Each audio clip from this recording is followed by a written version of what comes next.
ಇನ್ನೊಂದು ಕೇಸ್ ಇತ್ತು ಗೊತ್ತಾ, ನಮ್ಗೆ ಹೇಳಿದ್ರು ನೀವು ಈ ಬೆಳಗಾಂ ಹತ್ರನ ಎಲ್ಲ ಒಂದ್ ಕಡೆ ಎಲ್ಲ ಕೆಲಸಗಳನ್ನೆಲ್ಲ ಮುಗಿಸ್ಕೊಂಡಿದ್ವಿ, ಇನ್ನೊಂದು 4 ಬ್ಯಾಲೆನ್ಸ್ ಇತ್ತು ಅಂತ ನೀವೇ ಪೊಲೀಸ್ ಸ್ಟೇಷನ್ಗೆ ಹೋಗ್ತೀರಾ, ಅಲ್ಲಿ ನಾವು ಒಪ್ಪಲ್ಲ ಅಂದ ತಕ್ಷಣ ಮತ್ತೊಂದು ಜನರ ಹತ್ರ ಹೋಗ್ತೀರಾ?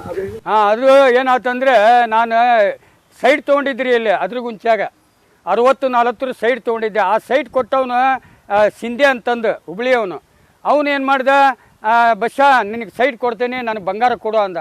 ಅವಾಗ ಬಂಗಾರ ರೇಟ್ ಕಮ್ಮಿ ಇತ್ತು, 6,000 ರೂಪಾಯಿ ತುಲಿ ಹಂಗೆ ಮಾರ್ತಿದ್ದೆ ನಾನು. ಅವಾಗ ಏನಾಗ್ಬಿಡ್ತು, ನಾನು ಒಂದು ಸಲ ತಹಸೀಲ್ದಾರ್ ಮನೆಗೆ ಕಳ್ತನ ಮಾಡಿದ್ದೆ ಬೈಲಹೊಂಗಲದಾಗ. ಆ ಕಳ್ತನ ಮಾಡಿದ ಮಾಲ್ ಎಲ್ಲ ತೊಗೊಂಬಂದು ಮನ್ಯಾಗ ಇಟ್ಕೊಂಡಿದ್ನಲ್ಲ, ಅವಾಗ ಸೈಟ್ ತೊಗೋಬೇಕು ಅಂತಂದು ಅವ್ನು ಕರೆದಾಗ ಅವನು ಬಂಗಾರ ಕೊಡ್ತೀನಿ ಸೈಟ್ ಕೊಡೋ ಅಂದೆ. ಅವಾಗ 1 kg 300 ಗ್ರಾಮ್ ಬಂಗಾರ ಕೊಟ್ಟೆ, ಸೈಟ್ ಕೊಟ್ರಿ ಅವ. ಸೈಟ್ ಕೊಟ್ಟಿಂದ ಏನಾಯ್ತು, ನಾನು ಜೈಲಿಗೆ ಹೋಗಿಂದ ಮಾರಕ್ಕೆ ದುಡ್ಡು ಬೇಕಾಗಿತ್ತು ನನಗೆ, ಮಾಡಿಬಿಡು ಅಂದೆ ನನ್ನ ಹೆಂಡತಿಗೆ. ಅವಾಗ ಅವ್ನು ಏನು ಮಾಡ್ದ, 1 kg 300 ಗ್ರಾಮ್ ಬಂಗಾರ ಕೊಡಲಿಲ್ಲ ಅವ ದುಡ್ಡು ಕೊಟ್ಟ, ಏನೋ 1 ಲಕ್ಷ ರೂಪಾಯಿ ದುಡ್ಡು ಕೊಟ್ಟ. ಅವಾಗ ನಾನು ಆಯ್ತು ಬಿಡು ಅಂತಂದು ಆ ದುಡ್ಡು ಇಸ್ಕೊಂಡು ನಾ ಎಲ್ಲ ಜೈಲು ತೀರಿಸಿ ಹೊರಗೆ ಬಂದೆ. ಅವಾಗ ಬಂದಾಗ ಅವ್ನು ಕೇಳಿದೆ, ನೋಡಪ್ಪ ಈಗ 2010 ಆಗೈತಿ, 10ನೇ ಇಸ್ವ್ಯಾಗ ನಾನು ಕಳ್ತನ ಬಿಟ್ಟೀನಿ, ಈಗ ಮಕ್ಕಳು ಓದಿಸ್ಬೇಕು, ನಾನೀಗ ಒಮ್ಮೆಗೆ ದುಡಿಮೆ ಅಂದರೆ ನಾನು ಕಳ್ಳ ಅಂತಂದ್ರೆ ಯಾರು ಕೆಲಸ ಕೊಡೋಂಗಿಲ್ಲ, ಅದಕ್ಕೋಸ್ಕರ ನೀ ಬಿದ್ದಾಗ ನಾ ಹೆಂಗೆ ಎತ್ತಿಡ್ದೇನೆ, ನಾ ಬಿದ್ದಾಗ ನೀ ಎತ್ತಿಡಿ, ಈಗಾಗಲೇ ಲಕ್ಷ ಗಂಟ್ಲೆ 1 ತೊಲಿಗೆ ಬಂಗಾರ ಐತಿ, ನೀನು ನನಗೊಂದು 5 ಲಕ್ಷ ಕೊಟ್ಬಿಡು, ನಿನಗೆ ಬಿಟ್ಬಿಡ್ತೇನೆ ಅಂತಂದು ಹೇಳಿದೆ. ನೀ ಯಾರು ಗೊತ್ತಿಲ್ಲ ಹೋಗಲೇ ಅಂದ. ನೋಡು ನಿನಗೆ ಇಟ್ಕೊಳಕ್ಕೆ ದುಡ್ಡು ಐತಿ, ಆದ್ರೆ ನನಗೆ ತಲೆ ಐತಿ, ನನ್ನಂತಲ್ಲಿ ದುಡ್ಡಿಲ್ಲ, ಆದರೆ ನಿನ್ನ ತಲೆ ಇಲ್ಲ, ನಿಂದಲ್ಲಿ ದುಡ್ಡು ಐತಿ. ಮತ್ತು ನಾನು ಉಲ್ಟಾ ಹೊಳಿದ್ದಂದ್ರೆ ನಿನ್ನ ಮನಿನ ಮುರಿದೈತಿ ನೋಡು ಅಂದೆ. ಏನು ಮಾಡ್ತೀವಿ ಮಾಡೋಗಂದ್ರೆ, ನಾ ಯಾರು ತಹಸೀಲ್ದಾರ್ ಮನೆ ಕಳ್ತನ ಮಾಡಿದ್ದೆ ಬೈಲಹೊಂಗಲದಾಗ ಅವ್ರ ಮನೆಗೆ ಹೋದೆ. ಬೆಳಗಿನ ಜಾವ ಹೋಗಿ ಅವ್ರ ಮನೆ ಬಾಕ್ಲ ತಟ್ಟಿದೆ. ಅವ್ರು ಬಾರೋ ಬಸ್ಸ ಅಂದ್ರೆ, ಅವರು ಯಾರಪ್ಪ ಅಂದ್ರೆ, ಹಿಂಗ್ರಿ ನಾನು ಸಿಗ್ಲಿ ಊರವನ ಅಂದೆ. 6 ವರ್ಷದಿಂದ ನಿಮ್ಮ ಮನೆ ಕಳ್ತನ ಆಗಿತ್ತು ಅಂದೆ. ಹೌದಪ್ಪ ಕಳ್ತನ ಆಗಿತ್ತು ಅಂದ್ರೆ, ಮತ್ತು ಅವತ್ತ ಕಳ್ಳ ಸಿಕ್ಕಿದ್ರು ಏನು ಮಾಡ್ತಿದ್ರಿ ಅಂದೆ. ಇದು ಬೈಲಹೊಂಗಲ ಕಡೆ ಚರ್ಗ ಚಲ್ತಿದ್ರು ಅರ್ಶಿ ಮಗನಿಗೆ ಅಂದ್ರೆ, ಈಗ ಅದೇ ಕಳ್ಳನ ಬಂದು ನಿಮ್ಮ ಮನೆ ನಾನಾ ಕದ್ದೇನೆ ಅಂತ ಹೇಳಿದ್ರೆ ಏನು ಮಾಡ್ತೀರಿ ಅಂದೆ.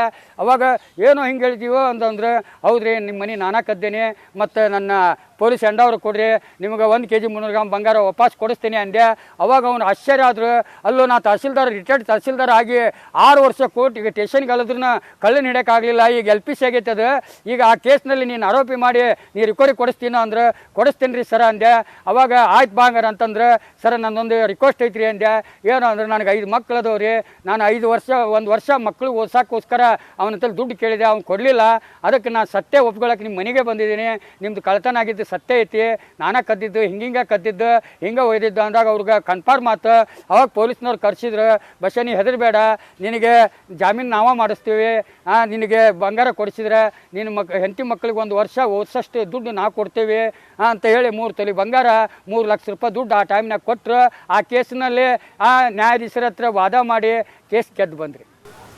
ಹೌದು, ಮಕ್ಕಳಿಗೆ ಓದಿಸಿದ್ರು, ದುಡ್ಡು ಕೊಟ್ಟರು, ಓದಿಸಿದ್ರು. ಯಾಕಂದ್ರೆ ಅವ್ರು ಹೇಳಿದ್ರು ಅಲ್ಲಿ ಜಡ್ಜಿನ ಹತ್ರ, ಅಲ್ರಿ ನಾವು ಇವನ ಮೇಲೆ ಯಾವ ರೀತಿ ಸಾಕ್ಷಿ ಹೇಳಬೇಕು, 6 ವರ್ಷ ನಾತು ಒಬ್ಬ ಕಾನೂನು ಪಂಡಿತ ಆಗಿ ನನ್ನ ಮನೇನ ಕದ್ಕೊಂಡು ಹೋದಂಥ ಕಳ್ಳನ ಹಿಡಿಯೋಕ್ಕಾಗಲಿಲ್ಲದಂಥ ವ್ಯವಸ್ಥೆ ಇದ್ದಾಗ ಆ ಕಳ್ಳನ ಬಂದು ನಾನಾ ಕದ್ದೇನೆ ಅಂತಂದು ವಾಪಸ್ ನನ್ನ ಮಕ್ಕಳು ಬಂಗಾರ ನನಗೆ ಕೊಡ್ಸಾನಂದ್ರೆ ಅವ್ನಿಗೆ ಯಾಕೆ ಶಿಕ್ಷೆ ರೀ ಅಂತಂದು ಅವರೇ ಒಂದು ಪ್ರಶ್ನೆ ಹಾಕಿದ್ರು. ಅವ್ನು ಮಾಫಿ ಮಾಡಿಬಿಡ್ರಿ ಅನ್ನೋಂಥದ್ದು ಬರೋಂಗಿಲ್ಲ, ತಕ್ಕ ಮಟ್ಟಿಗೆ ಶಿಕ್ಷೆ ಆಕತಿ. ಅದಕ್ಕೋಸ್ಕರ ಇವ್ನು ನಾವು ನೋಡೇ ಅಲ್ರಿ, ಸ್ಟೇಷನ್ನ ಬಂಗಾರ ಇತ್ತು, ನಮ್ಮ ಬಂಗಾರ ಅನ್ನೋದು ಗೊತ್ತಾಯ್ತು, ನಾವು ಬಂಗಾರ ತೊಗೊಂಡ್ರಿ, ಆದರೆ ಇವನೇ ಕಳ್ತಾನ ಅಂತ ನಾವು ಹೇಳಂಗಿಲ್ಲ ಅಂದ್ರೆ ಕೇಸ್ ಬಿಟ್ರು.